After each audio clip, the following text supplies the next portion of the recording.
Il était une fois, dans un village entouré de collines verdoyantes et de champs où le blé ondulait comme une mer dorée, une petite fille prénommée Amandine vivait paisiblement auprès de ses parents, dans une maison simple mais chaleureuse.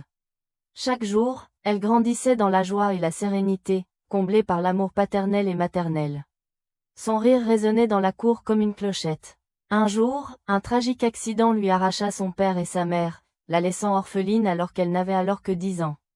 Dès lors Amandine fut confiée à sa tante, car l'on crut qu'elle y trouverait protection et chaleur familiale. Mais il n'en fut rien. Femme, froide et cupide, ne vit en elle qu'une source de profit. Sous couvert de bienveillance, elle fit d'Amandine sa servante. Dès l'aube, l'enfant s'épuisait aux corvées. Chaque pièce qu'elle gagnait, chaque salaire qu'elle méritait, était confisqué par sa tante.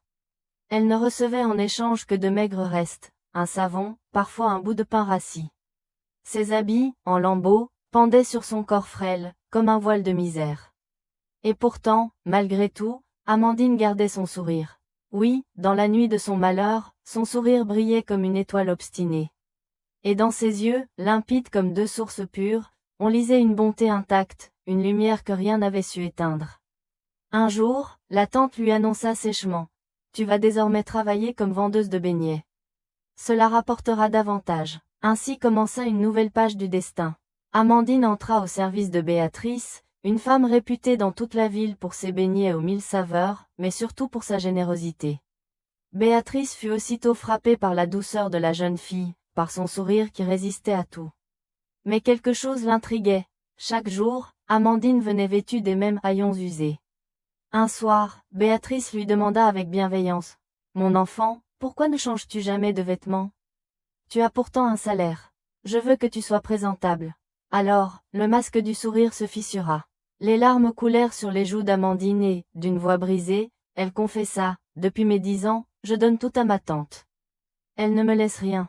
Rien, sauf de quoi acheter du savon. » Le cœur de Béatrice se serra. Le lendemain, elle prit la main de la jeune fille et l'emmena au marché.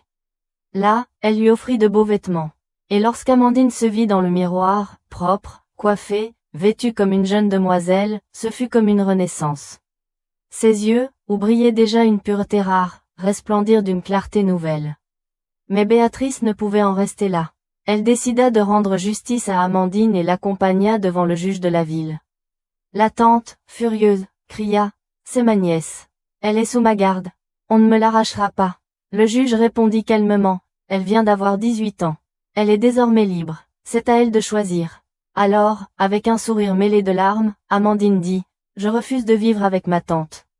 Je choisis Béatrice. » Ce jour-là, la chaîne invisible qui pesait sur elle se brisa. Elle était libre. Dès lors, une nouvelle vie s'ouvrit à elle. Béatrice l'accueillit comme sa propre fille. Elle apprit l'art des beignets, goûta enfin à la tendresse, au rire, aux joies simples. Son sourire, jadis fragile, devint éclatant. Ses yeux, où se lisait la pureté, reflétaient désormais le bonheur. Les années passèrent. À 22 ans, forte de ses économies et de son savoir-faire, Amandine retourna dans son village natal. Elle y ouvrit une grande boutique de beignets. L'arôme sucré de ses pâtisseries emplissait les rues, attirant voyageurs et habitants. Très vite, elle eut vraiment beaucoup de clients. Son commerce prospérait jour après jour. Grâce à cela, elle put s'offrir une vie confortable. Fière de n'appartenir qu'à elle-même. Le temps passèrent et un jour Amandine fit la rencontre du jeune maire du village, un homme droit et généreux. Une complicité naquit immédiatement entre eux. Ils s'aimèrent d'un amour sincère, se marièrent et fondèrent une famille heureuse, dans une maison pleine de rire et de chaleur. Privée de l'argent qu'elle extorquait autrefois et incapable de payer son loyer, la tante d'Amandine fut chassée de sa maison. Ses meubles jetés sur le trottoir, elle erra dans les rues, devenue SDF. Elle, qui avait exploité, dut désormais tendre la main pour mendier un morceau de pain. Ses cris de colère n'étaient plus que des murmures de détresse. Ainsi la vie avait tranché. Celle qui avait réduit une enfant en esclavage finit par être réduite à la misère. Un cœur pur et un sourire sincère triomphent des plus grandes injustices. Nul ne peut bâtir son bonheur sur la souffrance d'autrui, car la vie, tôt ou tard, rend à chacun ce qu'il a semé. Si cette histoire t'a plu, like, partage et abonne-toi.